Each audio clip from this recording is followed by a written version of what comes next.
ಧರ್ಮದ ಬೀಡಲಿ ಭಕ್ತರ ನಾಡಲಿ ಬಲಿಯಾದವಳೇ ಸೌಜನ್ಯ, ನೆಲ ಸೇರುವ ಕಣ್ಣೀರಲಿ ಇರುವಳು ನಮ್ಮನೆ ಮಗಳು ಸೌಜನ್ಯ. ಕಲಿಯುವ ಕನಸಲಿ ಶಾಲೆಗೆ ಹೋದಳು ನಮ್ಮಯ ತಂಗಿ ಸೌಜನ್ಯ, ಕ್ರೌರ್ಯದ ಕಾಡಲಿ ತಬ್ಬಲಿಯಾಗಿ ಕೊಲೆಯಾದಳು ನಮ್ಮ ಸೌಜನ್ಯ. ಕೊಬ್ಬಿದ ಕಾಮಾಂಧರ ಉರುಳಿಗೆ ನೀ ಸಿಲುಕಿದೆಯಲ್ಲೇ ಸೌಜನ್ಯ, ದೇವರು ದೈವಗಳೆಲ್ಲವೂ ಮೌನವು ರೋಧಿಸಲು ನೀ ಸೌಜನ್ಯ. ಹಣದಲ್ಲಿ ಕೊಬ್ಬಿದ ರಣಹದ್ದುಗಳು ಉಕ್ಕಿ ತಿಂದರು ನಿನ್ನನ್ನ, ಹೆಣ್ಣಿನ ದೇಹದ ಘನತೆಯ ನರಿಯದೆ ಮುಕ್ಕಿದರವರು ನಿನ್ನನ್ನ. ಧರ್ಮದ ನಾಡಲಿ ಕಾಮದ ತೇಗು ಕೇಳುತ್ತಿದೆ ಒಳಗೊಳಗಿಂದ, ಪುಣ್ಯದ ನೆಲದಲ್ಲಿ ಹೆಣ್ಣಿನ ರೋದನ ಹೊರಹೊಮ್ಮುತ್ತಿದೆ ನೋವಿಂದ. ಅಮಾಯಕರೊಬ್ಬನ ಹಿಡಿದು ತಂದರು ಯಾರನ್ನು ಉಳಿಸುವ ಸಂಚಿಂದ, ನಿನ್ನಯ ಕೊಲೆಯ ಜೊತೆಗವನನ್ನು ಬಲಿ ಮಾಡಿದರು ಹಮ್ಮಿಂದ.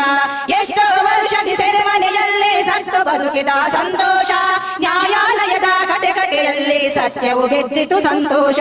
ಕಡುಪಾತಕರ ಕ್ರೂರದಾಟತೆ ಮುಗ್ಧನ ಬದುಕಲು ಚೆಲ್ಲಾಟ, ಆ ಮನೆಯವರಿಗೂ ಬದುಕಿಯು ಸತ್ತಂತಾಗಿದೆ ನಿತ್ಯದ ತೊಳಲಾಟ. ಮಹಿಳೆಗೆ ರಕ್ಷಣೆ ಇಲ್ಲದ ನಾಡು ಆಗಲು ಸಾಧ್ಯವೇ ವಿಶ್ವಗುರು, ಅತ್ಯಾಚಾರರ ಗೋಳಿನ ಕೂಗು ಕೊನೆಯಾಗಿಸದೆ ಆಗದಿರು. ಬೇಲಿಯೇ ಎದ್ದು ಹೊಲವ ಮೇದರೆ ದೂರನು ಕೊಡುವುದು ಯಾರಲ್ಲಿ, ರಾತ್ರಿಯ ಗಂಡ ಬಾವಿಗೆ ಹಗಲು ಬೀಳದೆ ನಡೆಯುವ ಜೊತೆಯಲ್ಲೇ, ಬೀಳದೆ ನಡೆಯುವ ಜೊತೆಯಲ್ಲೇ, ಬೀಳದೆ ನಡೆಯುವ ಧರ್ಮ